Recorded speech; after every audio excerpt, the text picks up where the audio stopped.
Bom, boa tarde a todos e todas. Nós vamos dar continuidade ao nosso ciclo de estudos avançados em Ciências e Humanidades, nesse subcapítulo que se chama Eleições Presidenciais numa Agenda.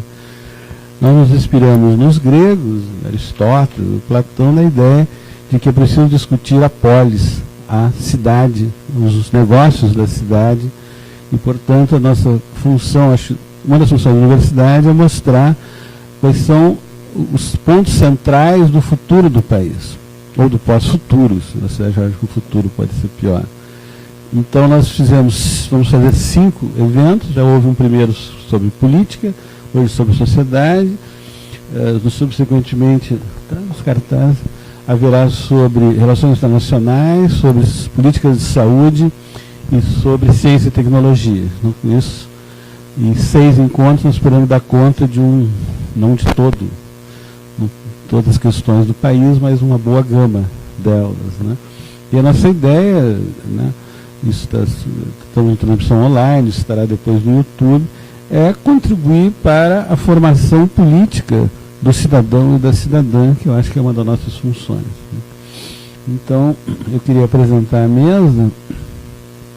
Em primeiro lugar, falará o professor Marcelo Current Silva, que é graduado em História pela URGS, com mestrado e doutorado em Sociologia pela URGS, com pós-doutorado na Brown University, é professor titular do Departamento de Sociologia e integra os programas de pós-graduação em Sociologia e Desenvolvimento Rural, e coordena o grupo de pesquisa, associativismo, contestação e engajamento aqui. Agradecer muito a sua presença.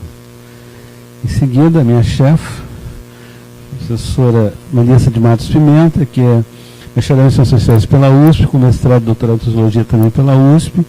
Atualmente ela chefia o Departamento de Sociologia dessa universidade, trabalha nos programas de pós-graduação em Sociologia e no programa de pós-graduação em Segurança Cidadã da URGS, e pesquisadora do Grupo de Pesquisa Violência e Cidadania, a quem eu agradeço muito estar aqui.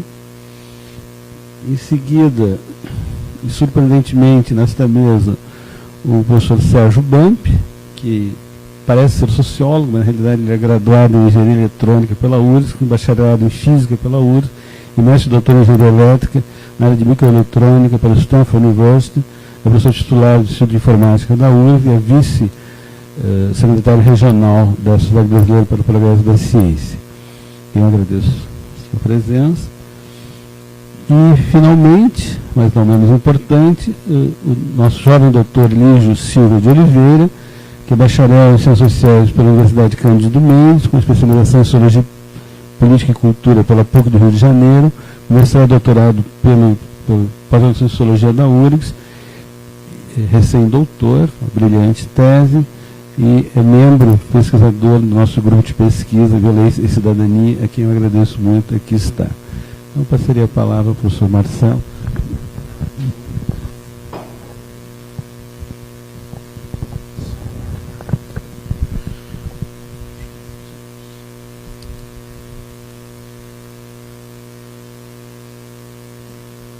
Bom, boa tarde a todos e a todas. Eu queria iniciar agradecendo o convite, né, para compor essa mesa e participar dessa reflexão, né, sobre esses temas que nos afetam de uma forma tão intensa nos dias de hoje.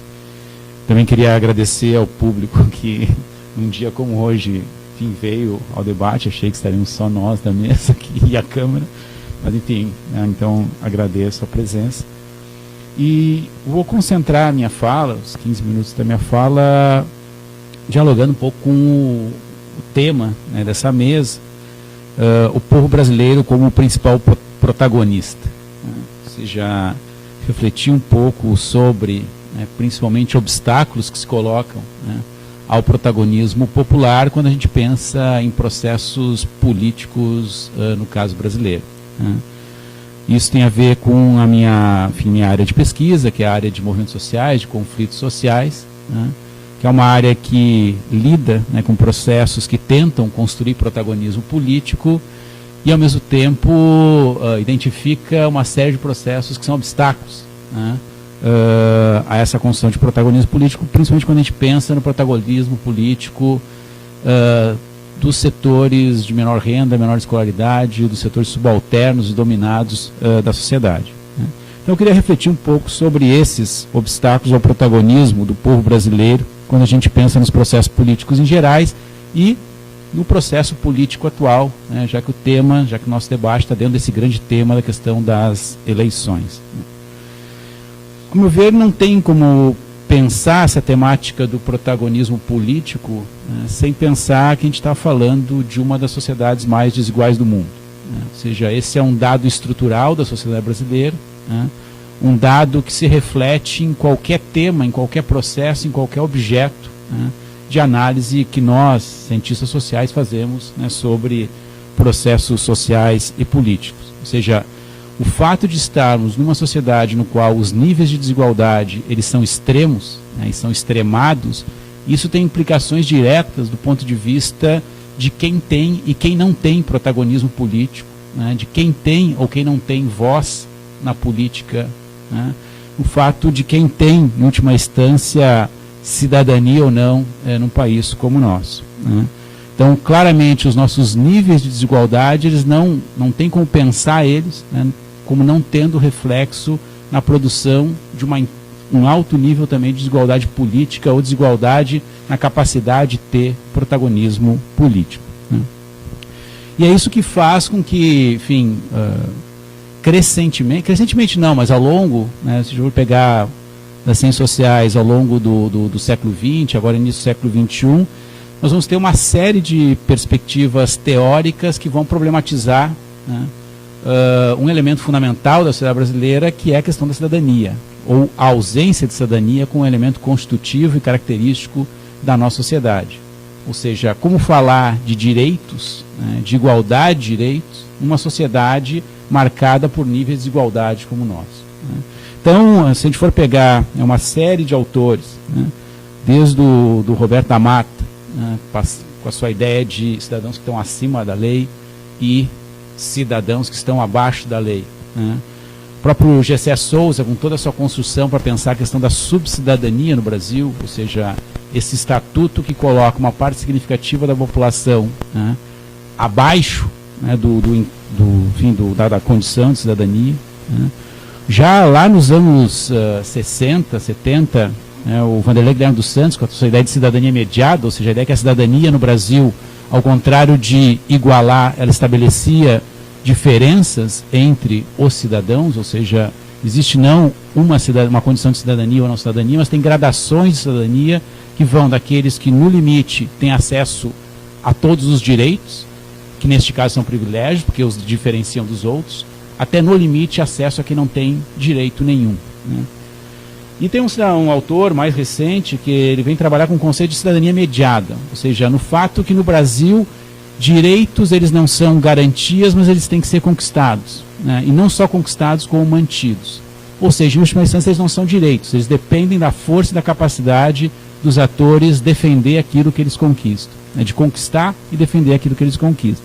Então, na verdade, a gente vai ver que a gente está falando de uma sociedade no qual cidadania, direitos, né, funcionam em grande medida como elementos de distinção, de diferenciação e não de equalização dos atores. Então, se a gente for pensar do ponto de vista dos direitos políticos, eles são desigualmente distribuídos na sociedade. Né? E isso produz uma sociedade muito particular quando a gente pensa em termos de protagonismo político, ou seja, isso tem implicações. Ou seja, uma sociedade na qual a cidadania é um diferenciador, ou acesso a supostos direitos, não é à toa que juízes, promotores, políticos, setores, sei lá, diferentes setores da sociedade colocados nas posições superiores podem o tempo todo justificar a sua demanda por que fato são privilégios a partir da ideia de direitos. Estou simplesmente defendendo o meu direito. Mas é um direito a ser diferente, não um direito a ser igual aos outros. A ideia de que todos somos iguais perante a lei, de que todos, em grande medida, causa um horror na sociedade brasileira.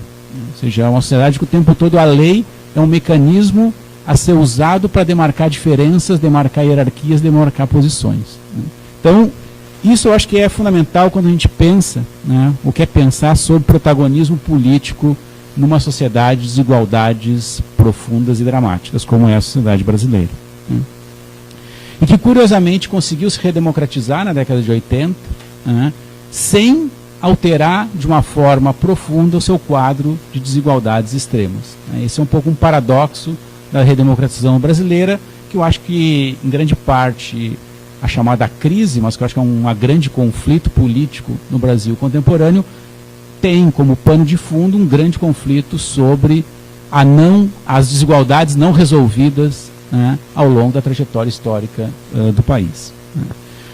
E aí, pensando um pouco no protagonismo desses subalternos numa sociedade de desigualdade extrema, né, se a gente for olhar na trajetória histórica da sociedade brasileira, a gente tem três caminhos muito tradicionais para pensar protagonismo ou, no limite, a própria, a relação da política desses setores subalternos. Né. Uma é que, tradicionalmente, os setores colocados na base da sociedade, na base da pirâmide social brasileira, tenderam a rejeitar ou negar a política institucional como o seu espaço, o seu objeto e o seu campo de interesse da ação. Um famoso livro lá do José Murilo de Carvalho, Os Bestializados, né, no qual um jornal da época da Proclamação da República dizia que o povo assistiu bestializado à Proclamação da República, José Murilo de Carvalho vai demonstrar que, na verdade, o povo não era bestializado, mas simplesmente ele não tinha o mínimo interesse naquilo. O que ele queria do Estado era que o Estado o deixasse em paz. O que ele queria é que o Estado ficasse fora da sua vida cotidiana, porque sempre que o Estado intervia, tu tinha problemas de violência, tu tinha problemas de uma relação que não era pautada pelo direito, mas era pautada, enfim, pelo braço opressor do Estado. Né?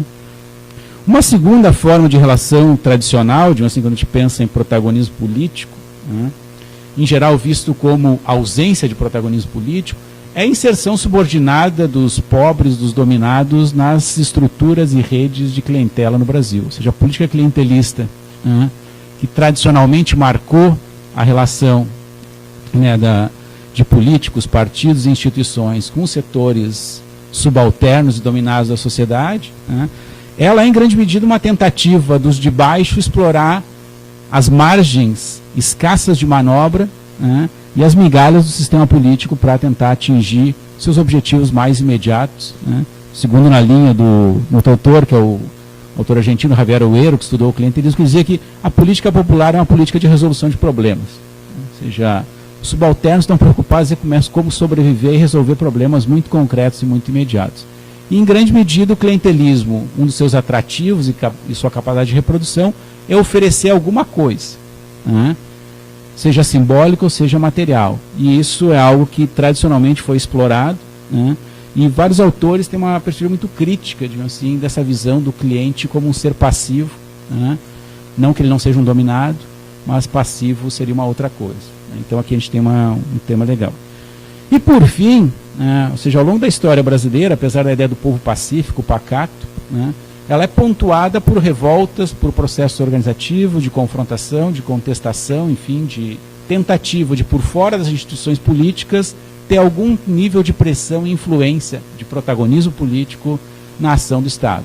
Né. Então, na trajetória histórica a gente tem muitas revoltas, enfim, mas na literatura dos anos 80 em diante no Brasil, a questão dos movimentos sociais, dos processos organizativos, a confrontação, da ação política não institucional, como um meio de tentar ter protagonismo político num país no qual condena uma parte da sua população à exclusão, né, dos processos políticos. Né. Agora, a gente tem uma novidade, digamos assim, na década de 80, né, nessa trajetória histórica, que não tem como falar de protagonismo político, e principalmente dos setores populares, sem falar no Partido dos Trabalhadores. Né? Ou seja, rompendo uma tradição histórica dos partidos de esquerda no Brasil, que em geral não foram populares, né? Na sua grande maioria, os partidos de esquerda não eram populares, eles eram partidos que dialogavam com os setores mais intelectualizados, enfim, e algumas inserções entre setores operários e tal, mas que não pegava a enorme massa, né, de trabalhadores na informalidade, na ilegalidade, enfim, né, na precariedade de trabalho. Né. Então, na década de 80 surge uma construção improvável, né, porque na verdade o PT é um somatório de forças políticas de esquerda altamente heterogêneas. Tem um livro lá do início dos anos 80, e agora PT, que é muito interessante, que é, enfim, as tendências as mais diversas, né, reunidas, né, a partir da derrota, né, frente à ditadura, né, e que se recompõem, né, e que conseguem fazer algo que ele é uma novidade, ou seja, que é articular uma ação política contestatória por fora das instituições, dos movimentos sociais, com uma ação política na institucionalidade a partir do partido, da disputa de eleições, da ocupação de cargos, da conquista de espaços institucionais, né.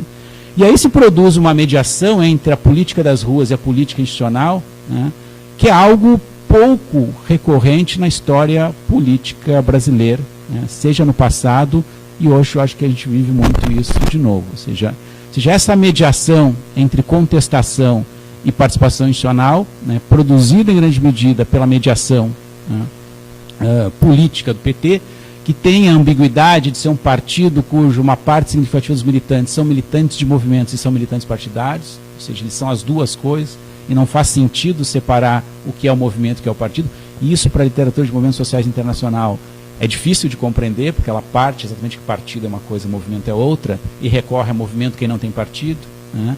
E no Brasil se produziu essa articulação complexa. E isso foi capaz de produzir nos últimos 30 anos, né, um impacto político institucional muito significativo.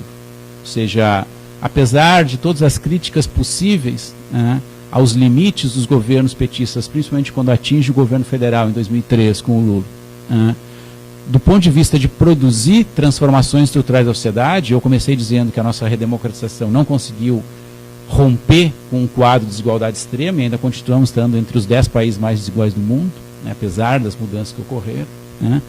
Mas estes governos, apesar de tudo, produziram resultados impactantes. Ou seja, se a gente for pensar do ponto de vista de inovações institucionais como instituições participativas, né, que vieram tensionar todos os mecanismos de instituições representativas, então a gente vai ver conselhos, conferências, orçamentos participativos, etc., né, produzidos a partir dos anos 80 em diante e disseminados na década de 90, né. Isso, de fato, teve efeitos significativos do ponto de vista da estrutura do Estado, em alguns casos, da sua forma de operação, né. De outro lado, políticas públicas que tiveram efeito tanto do ponto de vista da forma das políticas públicas, ou seja, tem duas autoras, não sei se são duas ou mais, mas enfim, Ana Cláudia Teixeira e a Luciana Tatajil, professoras da Unicamp, elas construíram um conceito chamado programas participativos para pensar políticas públicas instituídas nos governos petistas que tinham finalidade não só de distribuir bens e serviços públicos, mas fortalecer as organizações sociais, envolvendo as organizações sociais no processo não só de definição da política, mas de implementação da política, né. Isso teve um impacto muito importante no fortalecimento, no crescimento, né, na nacionalização de uma série de organizações de movimentos sociais nos últimos 20 anos, né. Agora, não só em termos de forma, né, em termos de conteúdo, também as políticas públicas tiveram um efeito importante nesse período, do ponto de vista de mesclar reconhecimento e redistribuição, né, de um conjunto de categorias sociais que tradicionalmente tiveram excluídas das políticas públicas, né, e não foram reconhecidas, né. Então, se a gente for pensar de políticas de cotas, né, políticas de valorização do salário mínimo, políticas de transferência de renda, políticas de inclusão escolar, políticas, ou seja, um conjunto de políticas, né, que tiveram efeitos, obviamente limitados do ponto de vista de transformação estrutural da sociedade, né, mas que de fato tiveram efeitos, às vezes materiais, às vezes simbólicos, na configuração da sociedade brasileira, né. Agora,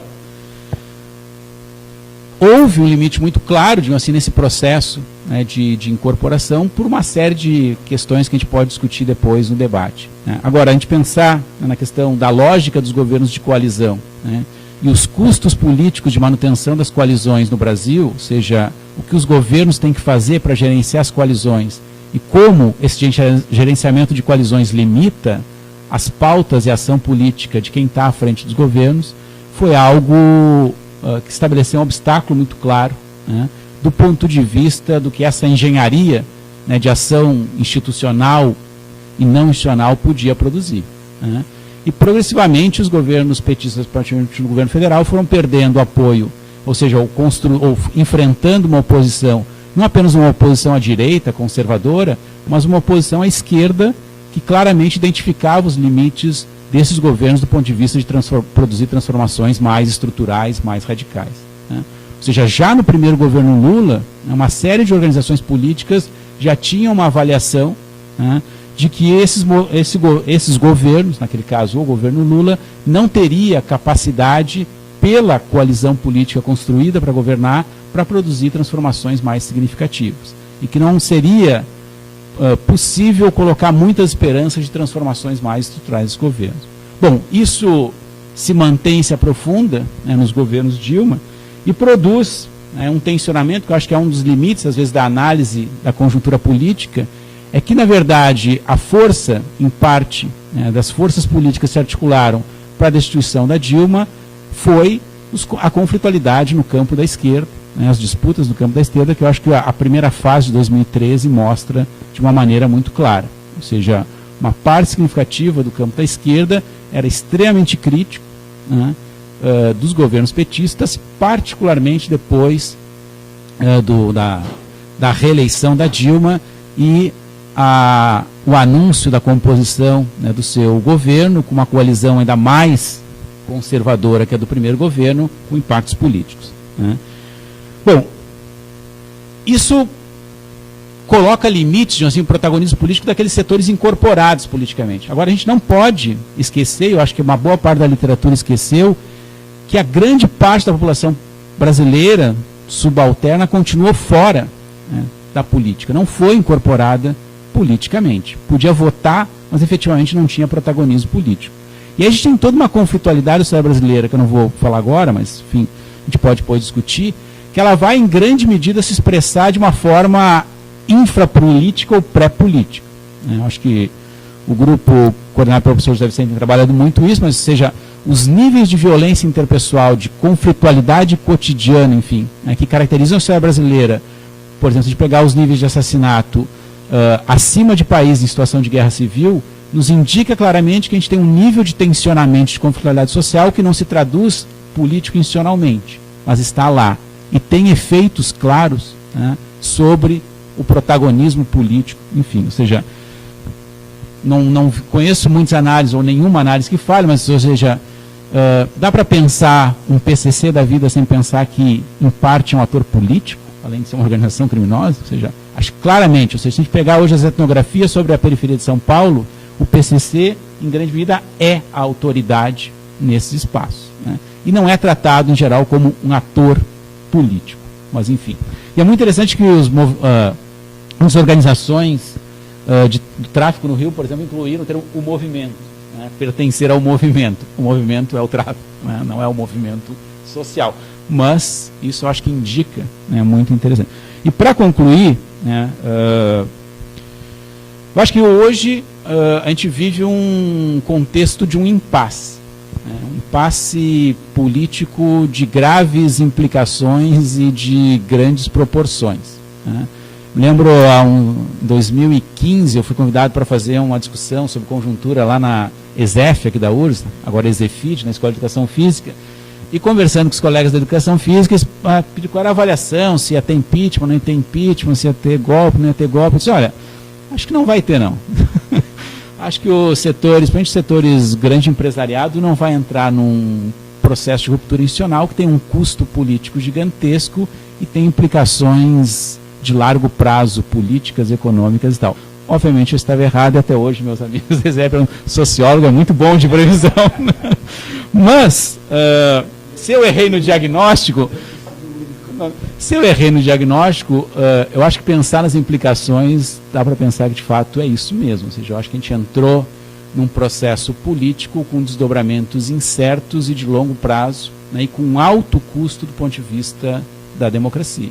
Eu acho que uma parte significativa, né, dos setores envolvidos na produção da destituição da Dilma, hoje, lembrando o Vanderlei Guilherme Santos estava falando de uma entrevista do Fernando Henrique falando da lucidez do desespero. Ou seja, o Fernando Henrique se dando conta que não há saída. Ou seja, então acho que a gente tem uma incapacidade de legitimação das forças políticas que destituíram, né, a presidente Dilma, que deram um golpe, né, mas ao mesmo tempo uma incapacidade de reação das forças políticas que confrontam. Ou seja, acho que há uma um campo de forças, né, em jogo, no qual as saídas político-institucionais elas tendem a estar bloqueadas, né? Ou seja, e a minha grande questão, ou seja, há muita expectativa jogada nas eleições como uma possibilidade de recompor, né, um quadro político esfacelado, né, por toda a conflitualidade dos últimos 3, 4 anos. Né. Agora, o problema, na minha avaliação, ou seja, é que a recomposição do quadro político implicaria aceitar, de uma vez por todas, né, o protagonismo político popular, ou seja, aceitar a democracia. E me parece que é isso exatamente, né, que está em jogo na disputa política atual e na crise política atual. Ou seja, a democracia foi rifada, né, exatamente para impedir que o protagonismo popular pudesse efetivamente ser exercido. Seja do ponto de vista do protagonismo popular da ação contestatória, seja do ponto de vista do protagonismo popular do processo político, né, político institucional, eleitoral. E aí, ao meu ver, é o impasse que a gente está, ou seja, uma saída democrática num país onde uma parte significativa das suas elites rejeita a democracia quando é necessário defender seus interesses de classe. Obrigado.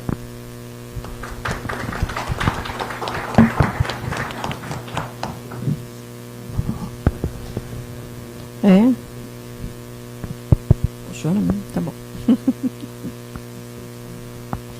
Então, boa tarde a todos. Eu queria agradecer o convite para participar dessa mesa, né? Ainda que a gente, quando foi convidado, né, era um outro cenário. O cenário ele vai se mudando cada dia, então ficou muito difícil, na verdade, se organizar para essa tarefa, né? Eu falei, bom, deixa eu chegar mais perto para a gente ver, né, em que condições a gente estaria falando, se é que a gente ia estar falando, né, sobre eleições, falando sobre eleições, enfim. Bom, não sou pesquisadora de movimentos, né, e participação política, né, então, na verdade, a minha leitura é um pouco um conjunto de reflexões, né, que tentam compor, na verdade, uma interpretação para algumas dos comportamentos que a gente tem acompanhado nesse processo, né, eleitoral, né, que corre no ano, que tem a ver também com a participação, né, desse público todo heterogêneo e que se destaca particularmente num fenômeno que até incomoda, né, no caso, sou professora na cadeira de Sociologia da Juventude, né, que é a evidência de setores largos, né, de jovens, né, com um protagonismo certo conservador, né, e aí qual é o entendimento disso, né, como é que a gente explica, na verdade, né, determinadas escolhas eleitorais e opções por candidaturas, né, de um setor que a gente tradicionalmente tende a associar, né, ao progressismo, né? Então, a primeira coisa é desconstruir um pouco a ideia de que ser jovem é necessariamente ser progressista, né, e estar coadunado com agendas de direitos humanos, né, direitos sociais, mas pelo contrário, né, no movimento da história a gente observa, né, em outras épocas, outros períodos, né, o protagonismo juvenil, movimentos também conservadores. Não gostaria de os reutilizar essa classificação, na verdade conservador não é bem o termo correto, né, seria uma agenda diferente, né, que tem traços bastante autoritários, né. Do ponto de vista na área que a gente trabalha mais, né, da violência, né, da conflitualidade, né, esse é um grande fator social que tem sido, né, identificado, né, na nossa rede de pesquisadores da segurança pública, que tem um peso muito relevante para entender esse tipo de comportamento, né? A gente, na verdade, ignorar, né, o peso político, né, da violência e da criminalidade nas escolhas que estão sendo feitas é um grande risco, né? E cabe a nós, eu acho que é uma tarefa das ciências sociais, né, expor um pouco, né, o que está por trás disso, né? E essa dificuldade tem a ver com o fato de que a nossa formação, né, democrática muito jovem, né, também evidencia, né, uma cidadania muito fraturada, né, muito mal consolidada, né. Na verdade, a gente historicamente, né, está reproduzindo, né, formas de pensar e agir, de se relacionar socialmente, que são um reflexo da nossa formação cultural, né. Então é muito difícil a gente escapar isso, e essa análise ela tem que ser pontuada por essas características, porque do contrário fica muito difícil, né, a gente compreender o estado geral de coisas, né. Então, a primeira coisa que chama a atenção, né, é essa dificuldade do reconhecimento, né, da agenda de direitos humanos, né, como central à nossa formação cidadã. Apesar de a gente ter isso ratificado em tratados internacionais, consolidado na Carta Magna, né, a gente vai recuperar o histórico, né, das pesquisas sobre percepção de direitos humanos no Brasil, e fica muito evidente, né, o quanto determinados direitos se sobrepõem a outros, né, numa escala de importância, né. Então, a pesquisa mais recente, né, o que se associa aos direitos humanos, chama a atenção que os direitos do cidadão e da sociedade, ou seja, percepções universalistas, gerais e muito ligadas a direitos sociais, vêm em primeiro lugar antes do direito à vida, né. E às vezes a gente obtém respostas muito contraditórias, né, no sentido de confundir leis com direitos, né, e exigir mudanças sociais que, na verdade, infligem diretamente sobre o direito do outro, né. Então, quando a gente faz esse tipo de análise, né, e aí começa a ficar um pouco mais claro, né, de onde vem, né, esse posicionamento autoritário que, na verdade, é fundamentado numa cultura de violência, né. Tem um estudo que foi apresentado na Ampox no ano passado, em outubro, né, que foi realizado pelo Fórum Brasileiro de Segurança Pública, bastante interessante, que foi uma tentativa de compor, junto com o Instituto Datafolha, né, uma reprodução da clássica pesquisa sobre a atitude autoritária, as posições autoritárias realizada pelo Theodor Adorno, né, e seus colegas da Universidade de Berkeley, na Califórnia, nos anos 50, né, imediatamente após a Segunda Guerra Mundial, por ocasião, né, do fim, né, do nazifascismo na Alemanha. É um estudo, né, de atitudes que usa escalas, né, que foi feito de uma forma um pouquinho diferente, foi mais calibrado em torno de alguns outros eixos, né, o convencionalismo, né, a submissão à autoridade, a propensão a posições autoritárias, né, utilizando como mediador quesitos, né, que mensuram o medo da violência entre a população brasileira, né. Ainda que a utilização dessa escala, né, a escala F, né, que para se chegar a esse fator, ela tem evidenciado um fortíssimo grau de autoritarismo, né, na atitude, né, da amostra, né, que foi representativa da população brasileira, né, o que era de se esperar, e numa curva que também era de se esperar o autoritarismo maior entre as classes mais desfavorecidas, né, do ponto de vista da escolaridade, da faixa de renda, a questão racial, né. O que chama a atenção, na verdade, é o peso, né, que o índice de propensão ao apoio às ações autoritárias adquire quando a gente considera, né, o medo da violência, né. Então, foi utilizado um conjunto de quesitos que estão muito presentes, né, no imaginário social, né, nos medos sociais que são capitalizados, né, na informação veiculada pela mídia, né, como o medo de ter a sua residência invadida ou arrombada, de ter objetos de valor tomados à força, o medo do furto, do assalto, do assassinato, do sequestro relâmpago, né, tudo isso. E ficou evidente que quanto mais, na distribuição da amostra em quartis, né, quanto mais medo da violência, mais a posição autoritária emerge, o que era de se esperar, né. Então, esse tipo de estudo, né, ele ajuda a gente a entender um pouco, né, por que as pessoas, né, optam, fazem escolhas, né, por agendas que são contraditórias no sentido de que a gente vive numa democracia, né, e tem direitos que estão previstos constitucionalmente, né, que não são reconhecidos, né, como para o conjunto da população, né. Essa cisão, ela é dada pelo não reconhecimento do direito do outro, né, da condição de alteridade e dignidade da vida, né.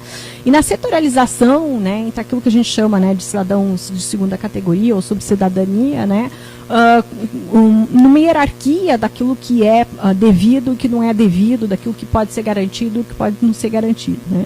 Isso é um processo muito difícil, na verdade, da gente explicar, assim, uma relação de causa e efeito, né, mas é um processo relacional, cultural, histórico, que tem a ver com a dificuldade que eu vejo, né, uma dificuldade generalizada, né, de entendimento daquilo que deveria ser uma agenda, né, de direitos humanos universal, né.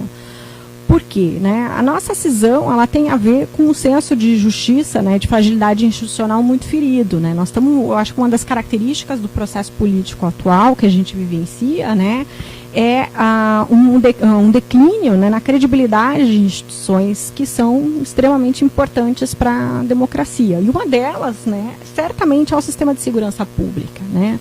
Então, a gente tem visto, na verdade, né, apesar, né, de ter tido uma experiência de redemocratização de governos progressistas, de distribuição de renda, né, políticas de distribuição de renda, políticas sociais que tiveram impacto social significativo, na verdade, houve um fracasso, né, em contornar problemas históricos e um recrudescimento da violência. Né? Então, explicar como que a gente chega, né, em 2018, com uma taxa de encarceramento da população brasileira que chega a ser a terceira população carcerária do mundo, com mais de 730 mil pessoas detidas, né, mais de 63 mil homicídios por arma de fogo, né, no período do ano.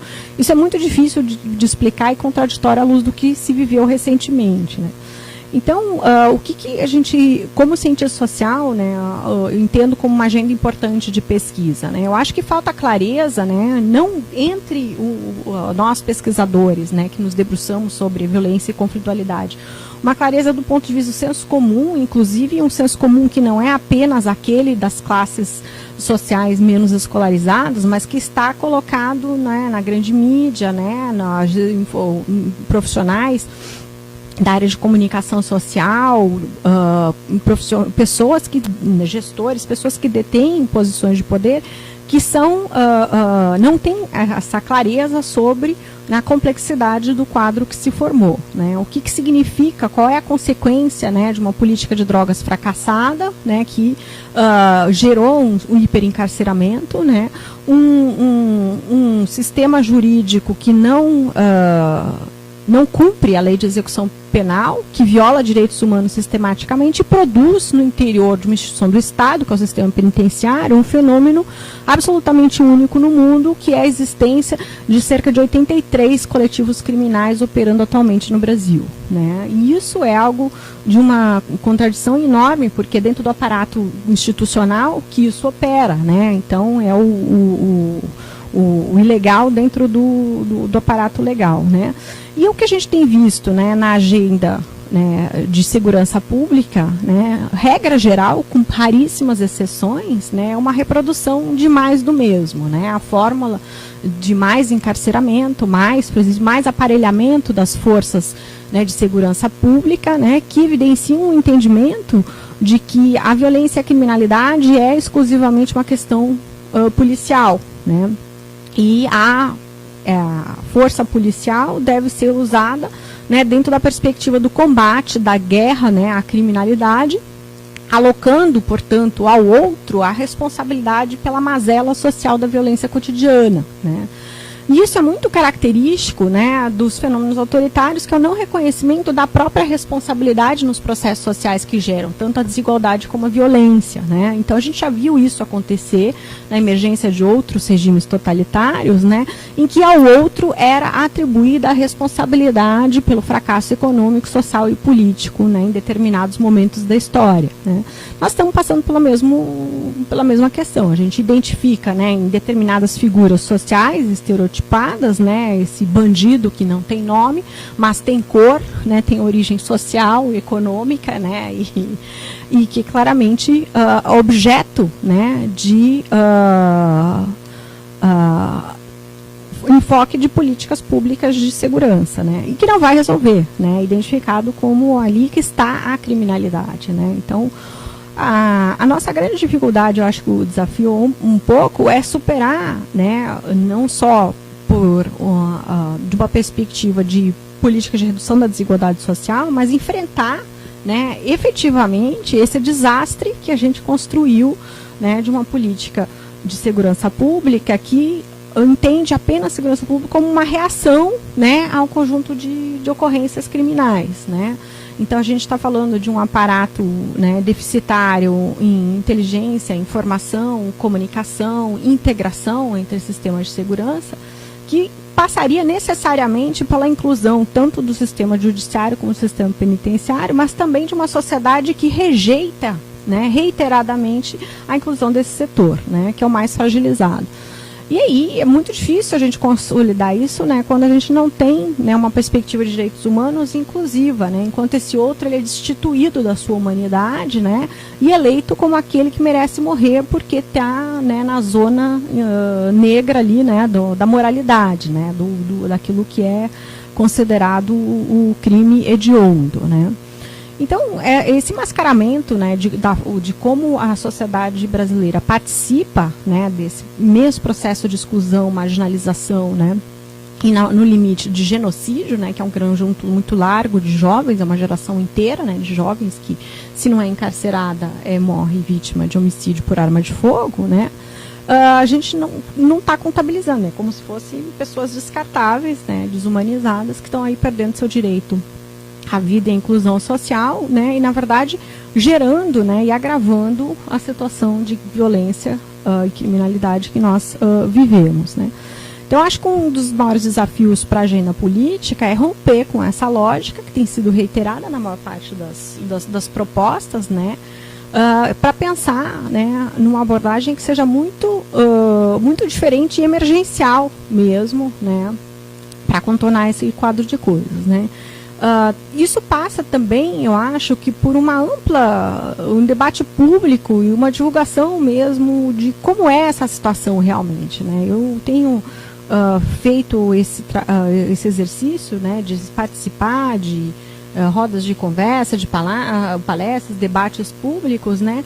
E é notório como no senso comum as pessoas não fazem ideia de como é que funciona o sistema carcerário no Brasil, como é que funciona né, como é que é a vida, né, dentro do sistema prisional e o que significa, o que está implicado, por que as pessoas aderem ao coletivo criminal, né? Qual é o motor que propulsiona isso, né?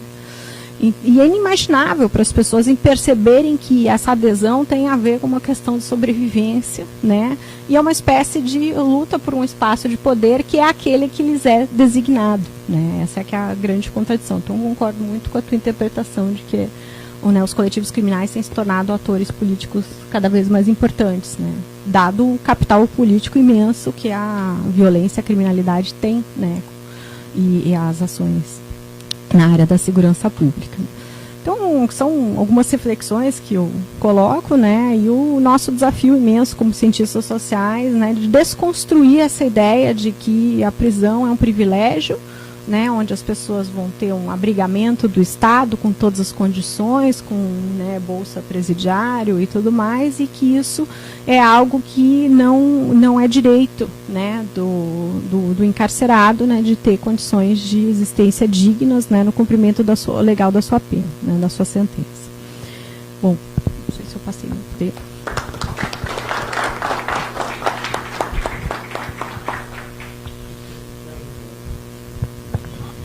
Obrigado, professor José Vicente. Boa tarde a todos. É um prazer estar aqui com vocês, colegas da mesa, todos sociólogos, com quem eu, como vocês, vou tentar aprender bastante sobre a nossa sociedade. Obrigado aos colegas pelas intervenções. Bom, eu queria focar aqui mais sobre as eleições desse ano, né? A coisa mais imediata que exige um posicionamento imediato de toda a cidadania. Basicamente, essa eleição de 2018, né, ela se dá sobre um quadro que tem algumas características muito importantes. Tá? Então, eu agrupei aqui em cinco, digamos assim, 5 características ou dados essenciais para entender o processo. Primeiro, o colega já falou, né, o colega professor Marcelo já falou sobre a crise de representação política, né, e o declínio da confiança nas instituições, que foi mencionada anteriormente. Então, esse é o quadro em que essa crise da representação política e o descrédito, né, da sociedade na política, né, ela nunca esteve tão forte na agenda, né, e na cabeça das pessoas, dos cidadãos brasileiros. Isso aí oportuniza, no processo eleitoral, já oportunizou no último processo eleitoral de 2016, né, a emergência do tal do político, que é o diferente, que ele se apresenta como um não político. Né? É interessante que um deputado que está sei lá, há 30 anos no Congresso, que é o candidato da extrema-direita, o Bolsonaro, né, ele fala nos políticos como se não fosse ele parte desta elite, né, que está no Congresso há muito tempo, né? Então essa manipulação do não político, eles são os políticos, né, isso se tornou uma coisa que permite um discurso político fácil e que certamente, né, carreia votos, né? Mas ele é raso, né? Ele é muito raso, né? Porque nós todos, como cidadãos, enfim, que tivemos acesso a bens culturais, entendemos que fora da política não há solução para uma sociedade, né, encaminhar os seus conflitos, né? E outra coisa importante é que nós nunca tivemos uma fragmentação, outro dado, né, o segundo dado, é a fragmentação política e partidária, que nunca esteve tão assim, presente, nunca foi tão extrema como é nesse momento. Só para vocês terem uma ideia, não é só o número de candidatos que interessa, né? Eu estava vendo aqui, eu li um dado histórico aqui, nessa eleição presidencial nós temos 13 candidatos, né? Mas nas 8 eleições presidenciais, inclusive esta, que se travaram depois da Constituição de 88, da redemocratização, né? Nós tivemos o recorde de 22 candidatos em 1989, e o mínimo de candidatos que tivemos foi 6 em 2002. Qual é a lição, que é exatamente a lição que a gente tem que entender, que é o quadro de hoje, né? É que sempre que as forças políticas, né, que estão presentes no jogo do poder, elas estão mais ou menos estabelecidas e dadas e têm uma certa legitimidade, há uma posição, é como você tinha, em 2002 você tinha basicamente um ciclo de governo neoliberal, da hegemonia do plano real, da hegemonia de toda uma agenda política, econômica e social do governo, e havia uma oposição àquela. Então havia uma hegemonia na posição de oposição e havia um núcleo, um polo político importante que estava no Planalto. Então houve só 6 candidatos em 2002. Houve só 6. Tá? Hoje nós temos 35 partidos, né, 13 candidatos, e essa hiperfragmentação partidária, ela tem um efeito negativo, no meu entender, no dia a dia da política. Eu não sou cientista político, não sou cientista social, né? Eu procuro entender a sociedade onde eu trabalho, onde eu vivo, né? Mas o que a gente percebe é que há um esvaziamento absoluto da relação institucional que deveria pautar a relação entre executivo e o legislativo.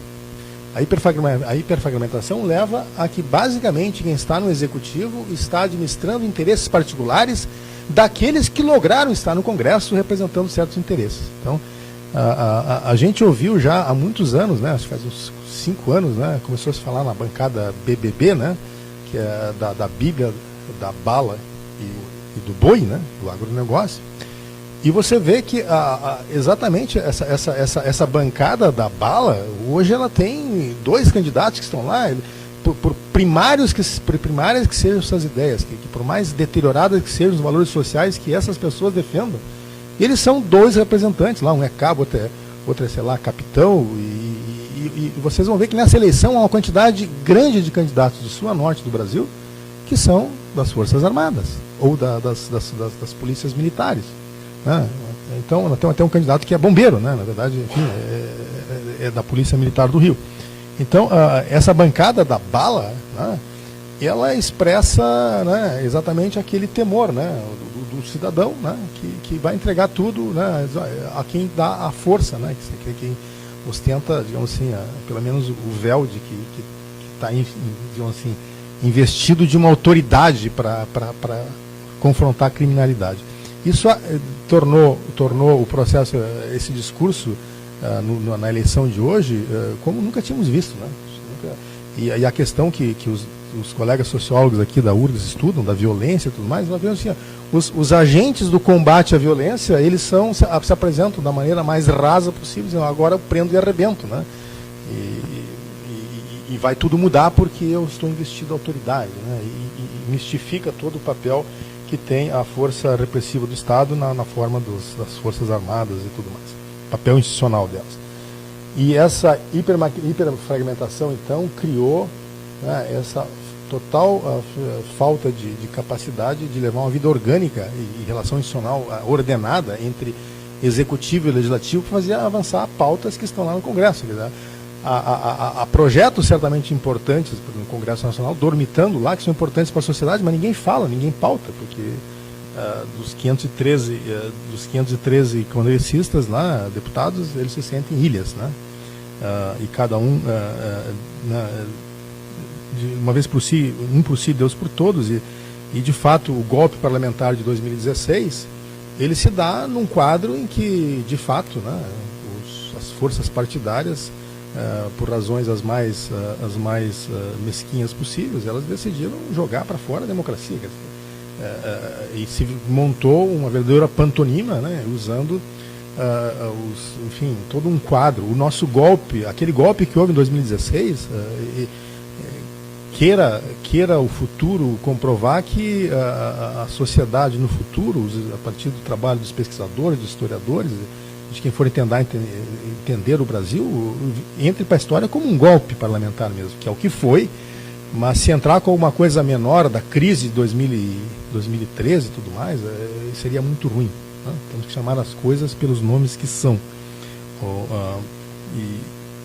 Outra coisa importante que eu vou voltar depois é o papel da internet e das redes sociais. Eu vou voltar isso depois, seria a terceira questão importantíssima para entender essa luta política de agora. Eu vou voltar para isso depois. Outra questão importante é que essa fragmentação partidária e essas forças que estão no Congresso foram capazes de produzir emendas e reformitas e puxadinhos na lei eleitoral e criaram, por exemplo, um quadro novo, que é o tal do financiamento das campanhas a partir de um fundo eleitoral, que nunca existiu. Ele foi aprovado em 2017 no Congresso. Ele tem 1,7 bilhões de reais, foi aprovado no Congresso esse valor ano passado. E o fundo partidário, que já existe, mas que foi ao longo dos anos, mesmo nessa crise de representatividade, ele foi incrementado ano a ano. Né? Se eu pegar o valor que ele tinha há 10 anos atrás e que ele tem hoje, ele foi multiplicado por 6 vezes.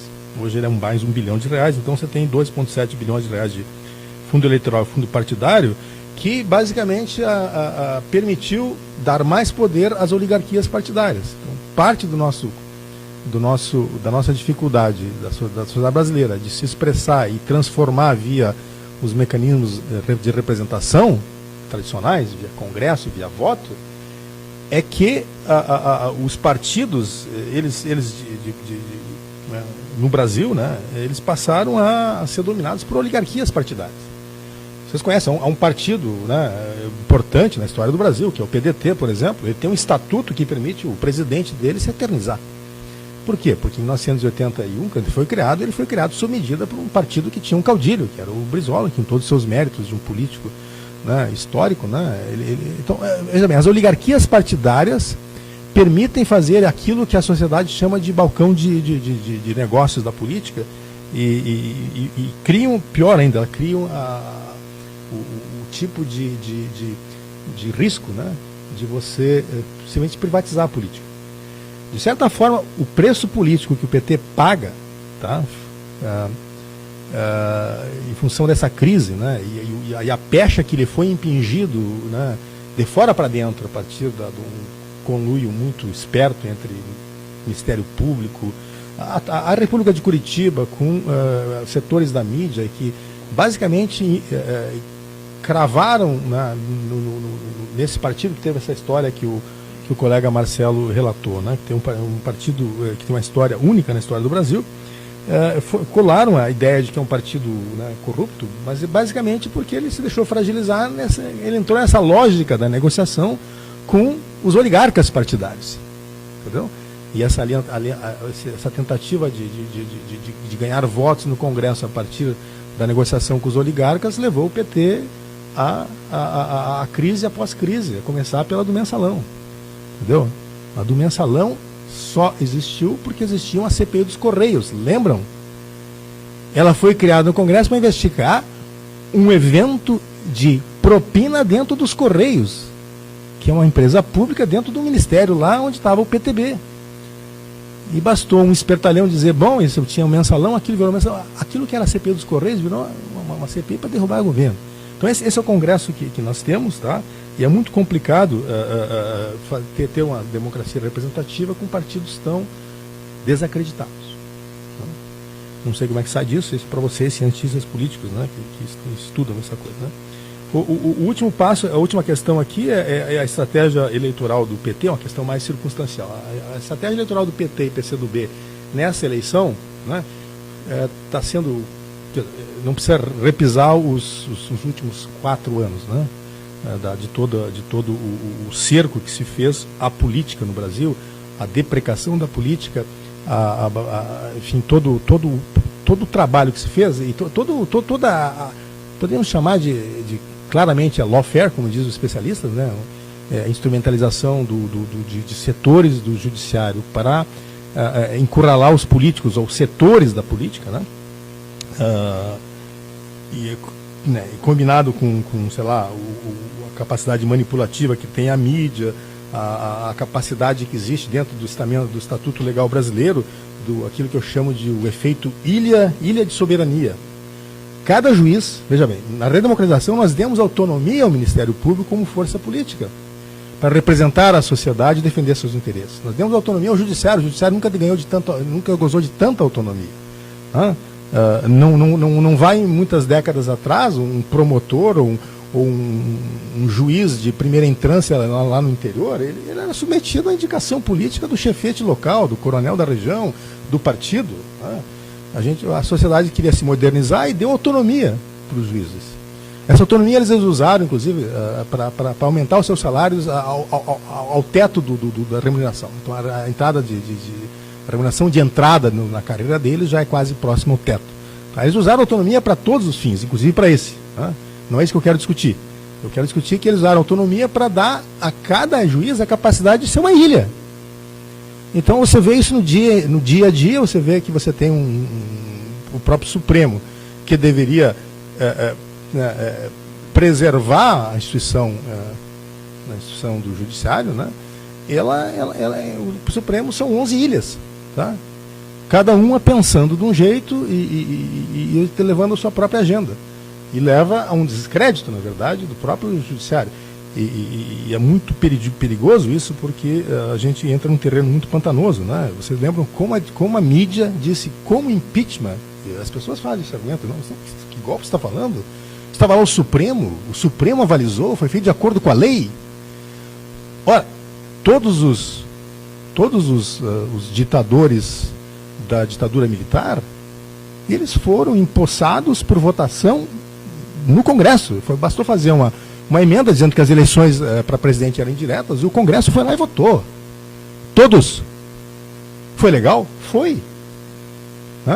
O que nós temos aí, claramente, é que essa judicialização da política, esse uso do instrumento do lawfare para estimular a caixas bruxas e estimular essa, digamos assim, que eu chamo de um apelo aos valores morais, né? Hoje em dia, né, você vê a manipulação da seguinte forma. A maior cadeia de televisão do Brasil, ela coloca um espacinho onde aparece cada cidadão lá do grotão, não interessa de onde, falando o que ele quer para o Brasil. E ele repete exatamente a agenda que a mídia durante 3 anos bombardeou. Eles são tão espertos, os donos da mídia, que eles fazem o seguinte: eles constroem uma pauta durante um determinado intervalo de tempo, bombardeiam aquela pauta e depois vão escutar um indivíduo. Só olha lá o que o povo está falando. Claro, o povo fala exatamente a agenda que eles colocaram. Que foi, o Brasil precisa fazer uma limpa na política. Né? E todo mundo fala, eu quero aqui o meu saneamento, mas os políticos corruptos têm que estar fora. E a corrupção. Ora, se tornou uma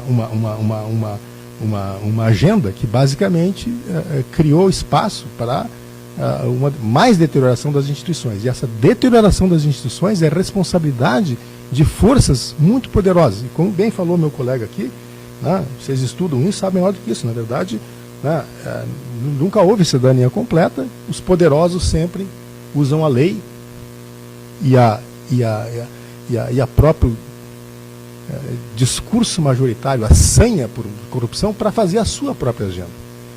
E vão dizer agora, sim, você não pode ter um candidato presidiário. Isso, então, se nós estamos combatendo a corrupção, e não pode haver corrupto na política, veja o que o povo está dizendo, o que você quer para a tua cidadania, repetem a agenda deles, E aí dizem o quê?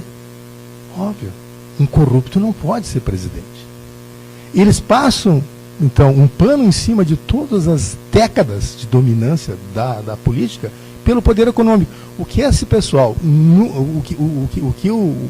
os arautos da luta anticorrupção, né, esquecem e escamoteiam o fato de que no Brasil a política sempre esteve dominada por dentro pelos interesses econômicos mais poderosos.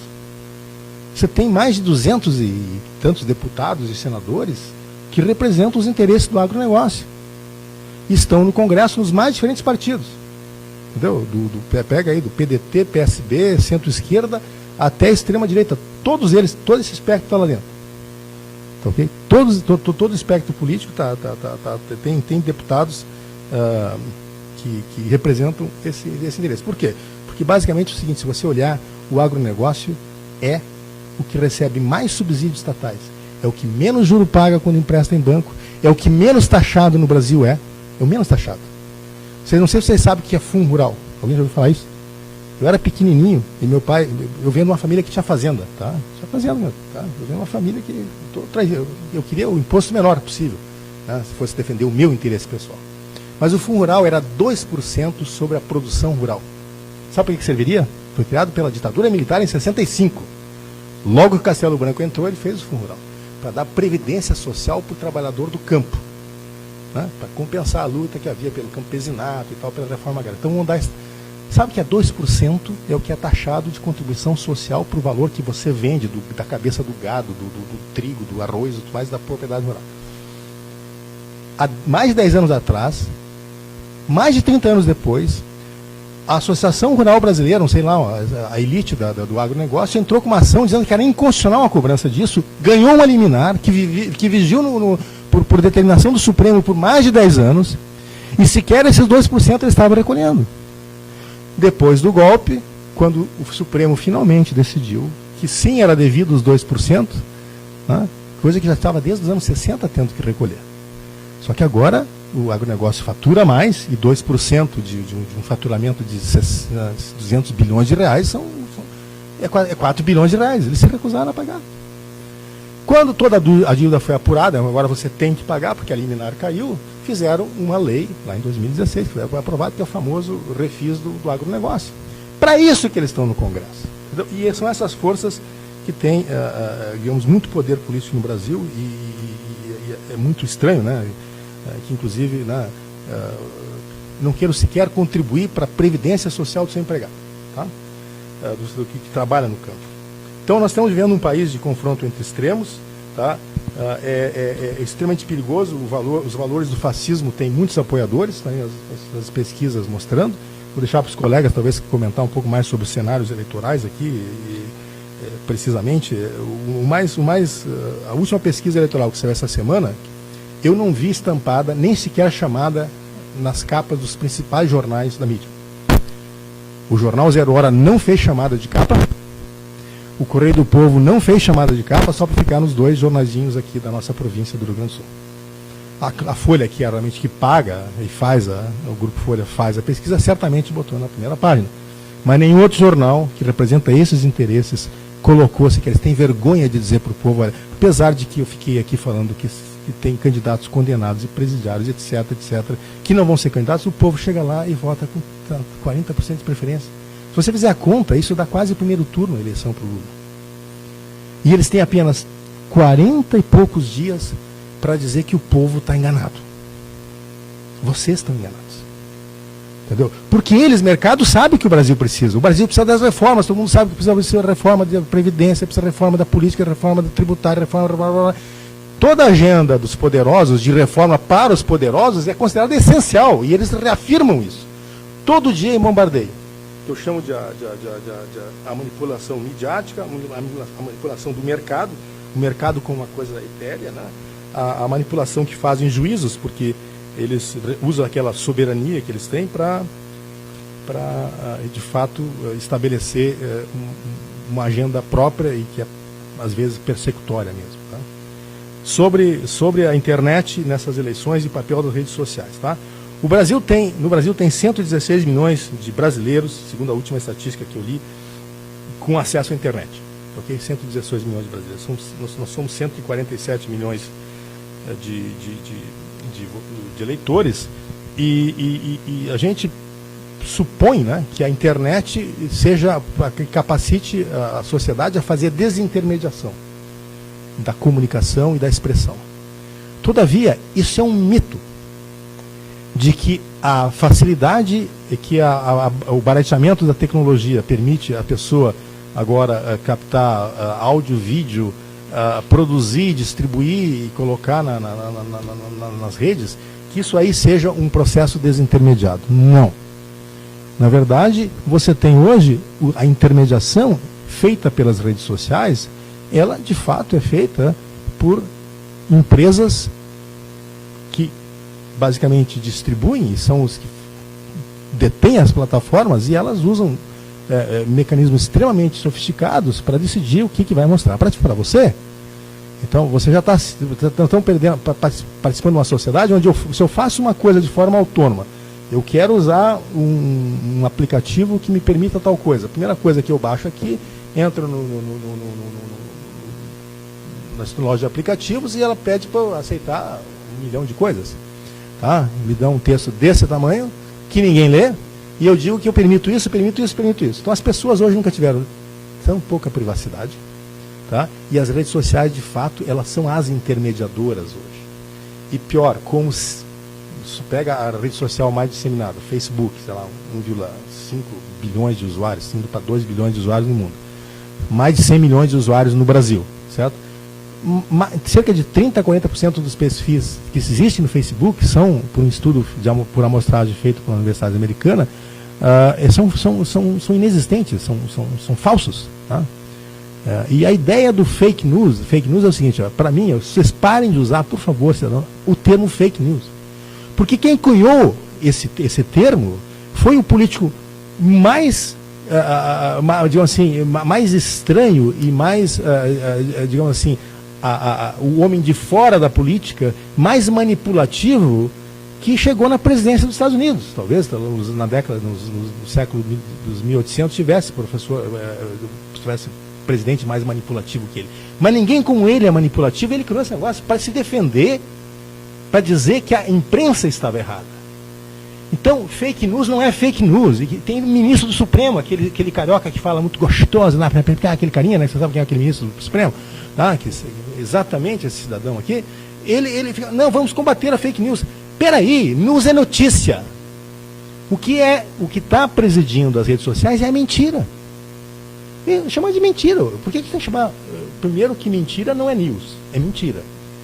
Tá? E não precisa chamar de fake news, porque na verdade esse termo foi cunhado por um político que, na verdade, manipulativo como foi, certo? E como é, né? Como ele foi na vida empresarial dele também, extremamente manipulador, uma pessoa que é uma ameaça à democracia. Um cidadão como esse, ele disse que a imprensa estava criando notícias fake. Ele não foi dizer que a rede social estava errada. Fake news foi uma palavra cunhada pelo presidente Trump para acusar a imprensa. Aquela que eu chamo de, aquela que tem, isso que eu costumo dizer para os meus colegas, tá? Você precisa buscar informação, aquela que tem qualificação. Ela está qualificada por alguma, você sabe pelo menos de onde é que vem. O que está circulando nas internets, são esses robôs, são mais de 30% dos perfis são falsos, certo? E você tem a informação que chega até você, ela não tem qualificação, ela é simplesmente aquela notícia. Tá? Poderiam listar aqui milhares e milhares de coisas de senso comum, mentirosas, que foram para a cabeça de todas as pessoas antes do processo de deterioração da crise lá para 2012, 2013. Foram milhares dessas informações. O MBL é financiado por alguém.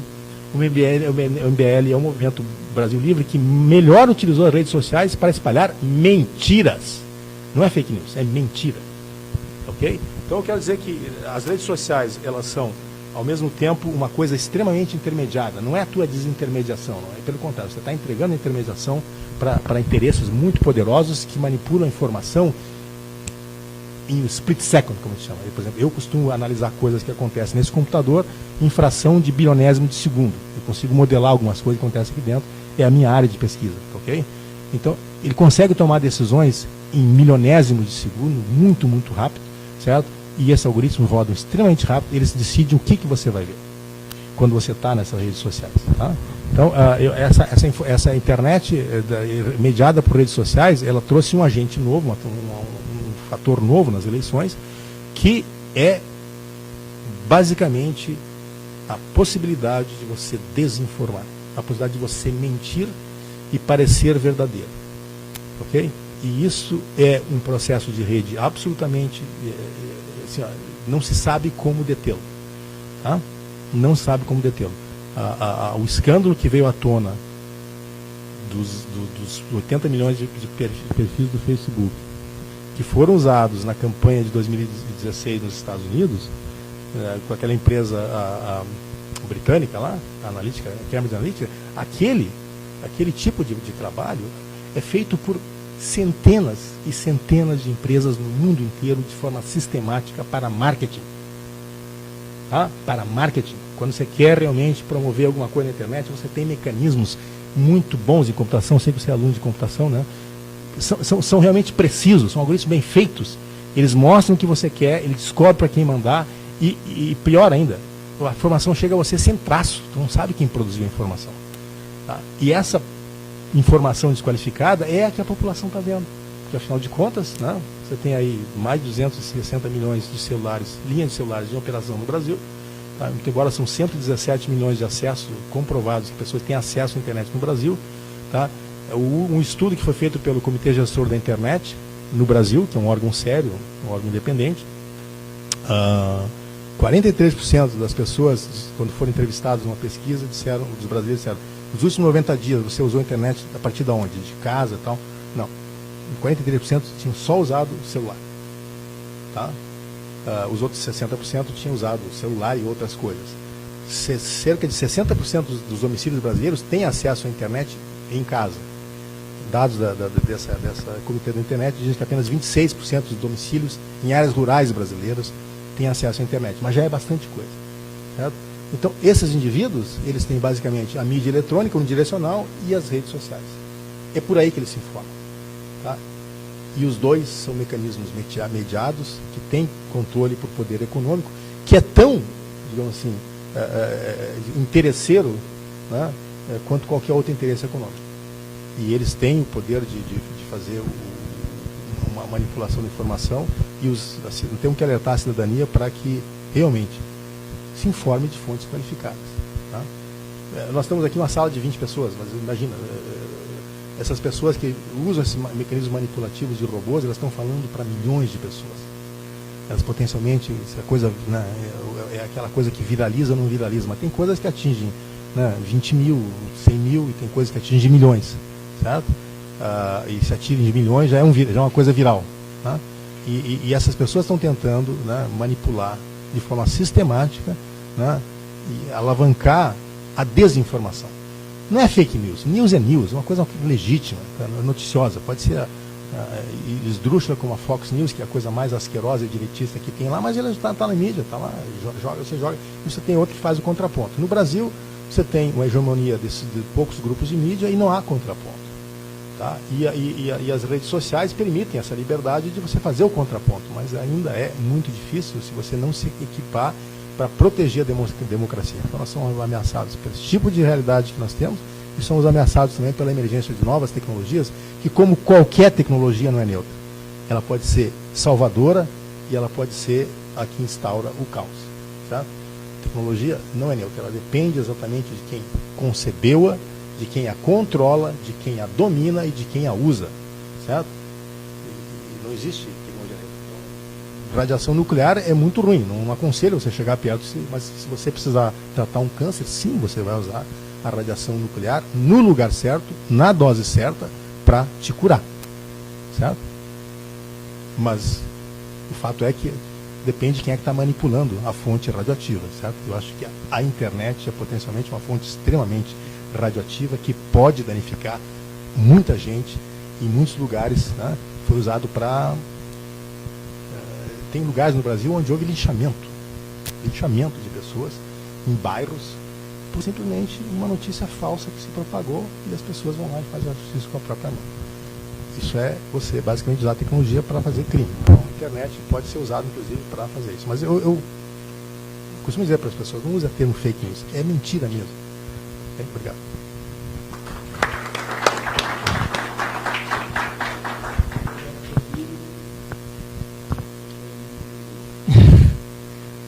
Boa tarde a todas e todos. Primeiramente, queria agradecer ao professor José Vicente, foi meu orientador, o convite. Também expressar a minha alegria de estar dividindo a mesa com a professora Melissa, que foi minha tutora de docência no mestrado, e do meu professor Marcelo Kunrat, que agora, depois de defender o doutorado, consigo ao lado de vocês aqui, e também do professor Sérgio Bump. Eu gostaria de começar a minha explanação fazendo a comparação entre os anos de 1989, que foi a primeira eleição pós-Constituição. O professor Bump já colocou aqui que teve 22 candidatos e agora, em 2018, temos 13. Só que eu gostaria também de salientar que desses 22 candidatos de 89, eu listei o nome de remanescentes que ainda continuam com protagonismo institucional. São eles o Collor, que foi o presidente que é atual senador por Alagoas, Lula, dispensa apresentações, Maluf também, apesar de que foi cassado, mas mesmo assim foi cassado essa semana, Guilherme Afife Domingos, que foi até outro dia ministro, Ronaldo Caiado, atual senador, Roberto Freire, que foi ministro da Cultura e é atualmente deputado federal, sem contar os familiares de Leonel Brizola e de Mário Covas, que continuam se apoiando nos espólios políticos deles. Só para lembrar que 3 netos do Brizola, uma é deputada aqui no Rio Grande do Sul, outra é vereador no Rio de Janeiro, e outro foi deputado federal pelo Rio de Janeiro, também foi ministro do Trabalho. E atualmente o prefeito de São Paulo é o neto do Covas, que é o Bruno Covas. E outros protagonistas, por exemplo, Fernando Gabeira, que foi candidato à presidência da República à época, que até outro dia também era deputado federal e agora é jornalista do Globo News. Do Partido da Mídia. Então, essas comparações também que eu já coloquei aqui, atualmente temos uma crise institucional e econômica que a gente pode pensar se é provocada, que o professor Marcelo já colocou que pode ser um impasse, entendido como impasse, aliás, dentro de uma estabilidade social e a velocidade das informações que o professor Bump não gosta de chamar de fake news, mas fake news é um termo um pouco mais antigo, professor. Principalmente, assim, também, eu concordo com mentira. E também a criminalização da atividade política, ou judicialização, que a gente pode pensar. Então, eu utilizei os argumentos de dois cientistas, dois acadêmicos argentinos, né? O primeiro é o Carlos Maria Cárcova, que é jurista, que ele vai falar que as características marcantes das novas democracias, depois do ciclo de ditaduras, é a delegação. Isso vai muito de encontro ao que é o protagonismo, que durante muitos anos, eu lembro até da campanha da Lavínia Vlasak, que ela estava grávida, que ela falava que o grande forma de participar era o voto. Então, é essa a questão delegativa dessas democracias que o Cárcova vai dizer que é um déficit de legalidade. Porque isso ampara ações que seriam razões de Estado e que se contrapõe à ideia de Estado racional moderno. Isso iria de encontro ao que seria a ideia de democracia, porque isso facilitaria, oportunizaria, os auspícios de uma relação de poder assimétrica na qual as sociedades estão inseridas. Principalmente, como o Cárcova é um jurista, ele vai falar da politização do sistema jurídico. Nesse sentido, para ele, uma situação de legalidade mediana acarreta uma democracia mediana, o que incide num quadro de desigualdade social, inclusive na participação. O outro que eu cito é o professor Atílio Boron, que é filósofo e cientista político, professor da UBA, que ele fala que as reformas neoliberais dessas novas democracias falharam em 3 aspectos. Segundo ele, não houve a promoção do crescimento econômico e de maneira estável, não reduziram a situação de pobreza e exclusão social e não conseguiu fortalecer as instituições democráticas e conferir legitimidade popular às mesmas. Sendo o contrário para Boron, elas foram desprestigiadas e até desestabilizadas. Porém, quando a gente observa que nos governos subsequentes, de ordem neodesenvolvimentista e de orientação de esquerda ou centro-esquerda, as instituições democráticas também não tiveram um nível de legitimidade popular na América Latina, ao verificarmos a manutenção da estrutura de Estado e da desigualdade social. No Brasil, apesar de alguns avanços no debate democrático, eu vou me ater mais aos direitos humanos, tá? A partir também do governo Fernando Henrique Cardoso, e mais intensificado nos governos do PT, da Dilma e do Lula, principalmente o Lula, que são a dívida, reparação histórica e da memória social, foram transformadas em ações de governo mediante a luta histórica de grupos sociais pelo reconhecimento de suas demandas pelo Estado, muito no que o professor Marcelo disse aqui, como as políticas afirmativas. O quadro atual sugere outras interpretações sobre o conceito de cidadania. Assim, o reconhecimento ou não do cidadão como sujeito de direito é atravessado por aspectos morais, afetivos, sociais e culturais, influenciado pela situação de crise econômica e institucional que nós vivemos. Nesse sentido, algumas considerações sobre os programas e agendas eleitorais são interessantes pontuar. Ao verificarmos as pesquisas de intenção de voto, podemos observar traços de personalismo da política cultural brasileira, da cultura política brasileira, aliás. Os nomes que eu citei inicialmente, eles, se nós observarmos, eles já transitaram por vários partidos, mas eles continuam sendo lideranças a partir mesmo com esse trânsito. Tirando o Lula, que sempre foi do PT, o Roberto Freire também, o partido dele mudou de nome várias vezes, mas ele continua no mesmo partido, mas as sequências de empoderamento institucional desses atores continua sendo o seu prestígio pessoal. O candidato que aparece em primeiro lugar nas pesquisas, Lula, mesmo preso, consegue abrir uma larga margem sobre os demais candidatos, o que não acontece em relação ao possível candidato que venha substituí-lo em virtude de uma cassação, ainda que seja do mesmo partido, no caso, Fernando Haddad. O fenômeno da transferência ainda não foi verificado na questão da possível eleição do Haddad. Então, é nesse sentido que eu estou me afirmando mais na questão da personalidade, no personalismo político, no caso brasileiro. O segundo lugar nas pesquisas, Bolsonaro, se consolida como candidato à extrema-direita, com um discurso improvável de ser sustentado na prática em uma possível eleição, mas pode ser entendido como indicativo de quais são os anseios de uma parcela populacional do país. O Bolsonaro é outro. Bolsonaro, não sei nem quantos partidos ele já passou. Acho que nem ele. Ele começou como vereador pelo antigo PPB, o PL, eu não lembro, se eu não me engano, acho que foi do Álvaro Dias, o antigo partido do Álvaro Dias. Depois ele foi migrando. Mas, assim, a composição do Bolsonaro como potencial eletivo e depende do seu partido. Até outro dia ele era do PSC, passando pelo PP, que era do Maluf, mas pouca gente é capaz de dizer qual é o partido do Bolsonaro agora. Outro dia eu vi que estavam tentando colar o número dele 17 no Lula.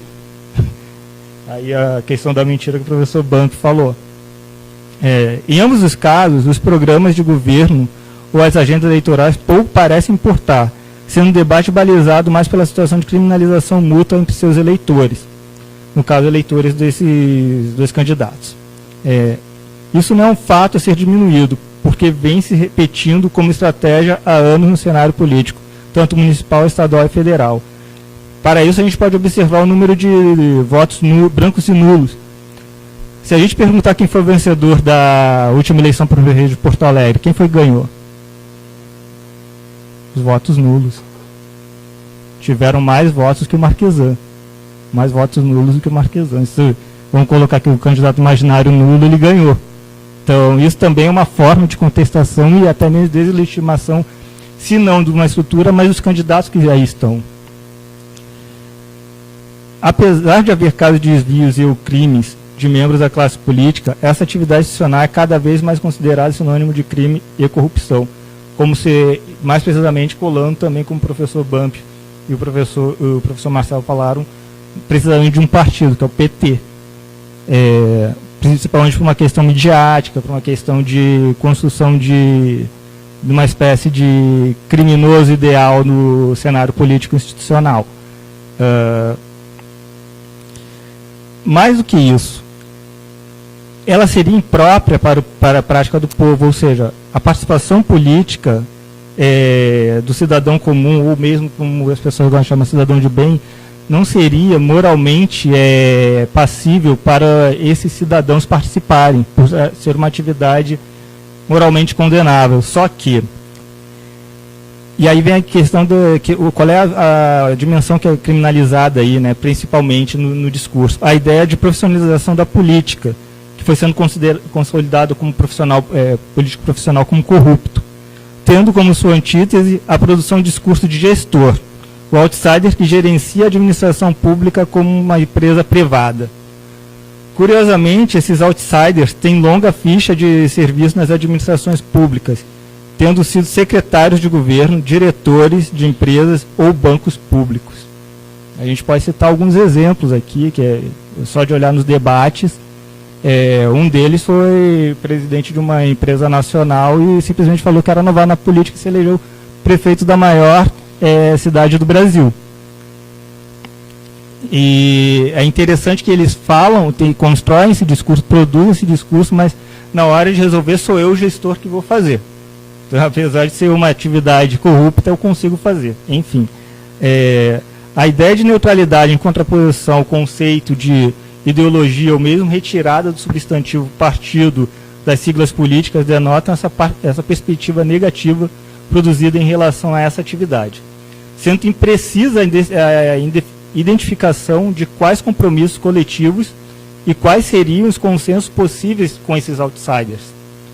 A gente pode reparar algumas fugas de responsabilidade de alguns prefeitos que foram eleitos muito nesse discurso da antipolítica em 2016, foi um fenômeno.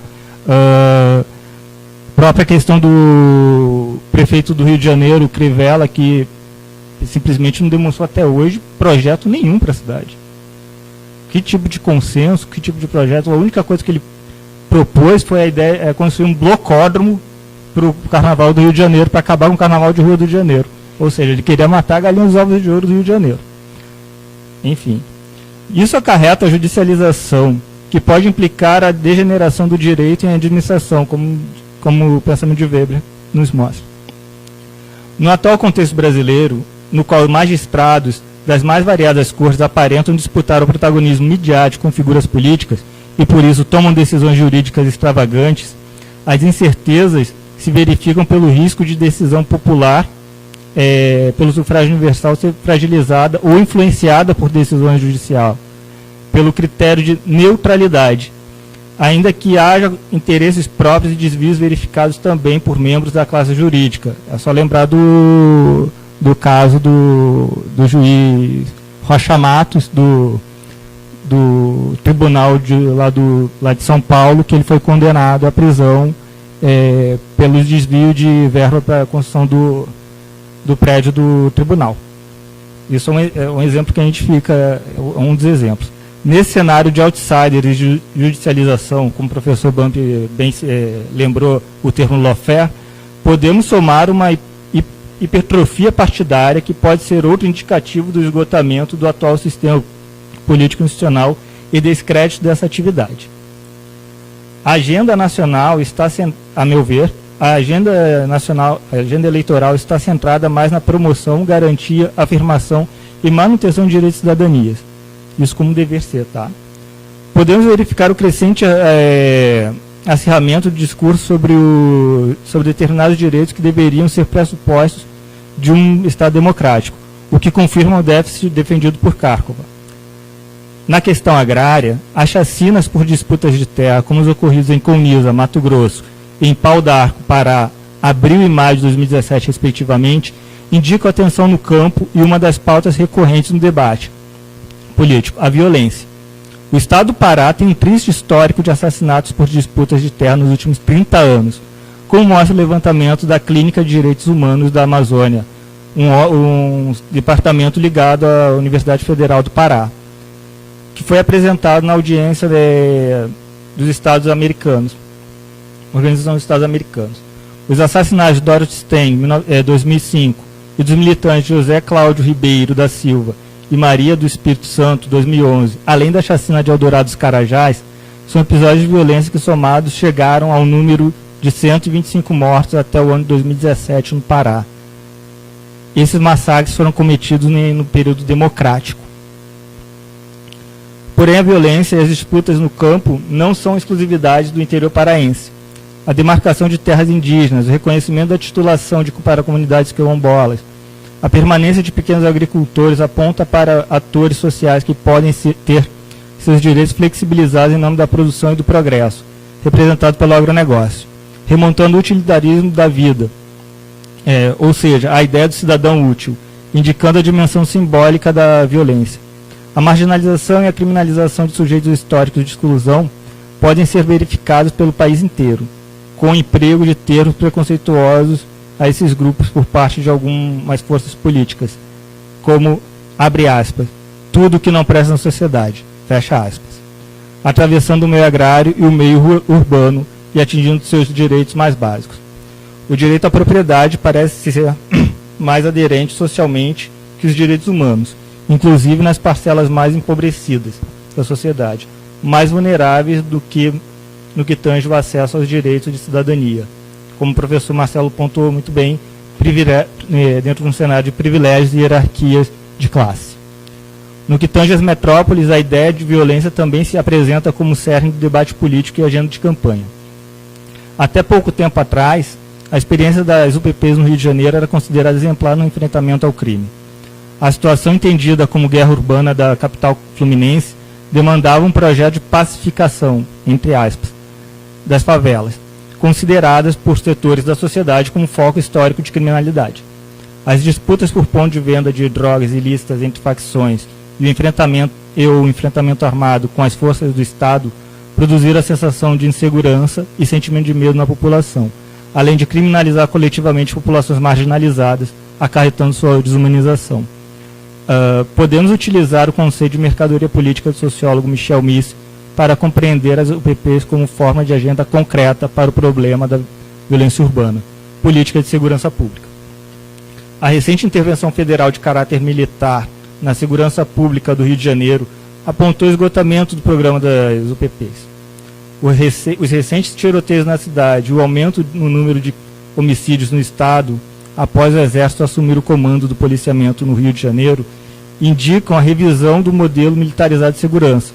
Porém, as agendas eleitorais de candidatos relacionados ao campo de centro-direita e da direita demonstram a tendência de endurecimento de leis e recrudescimento da repressão como política de segurança pública.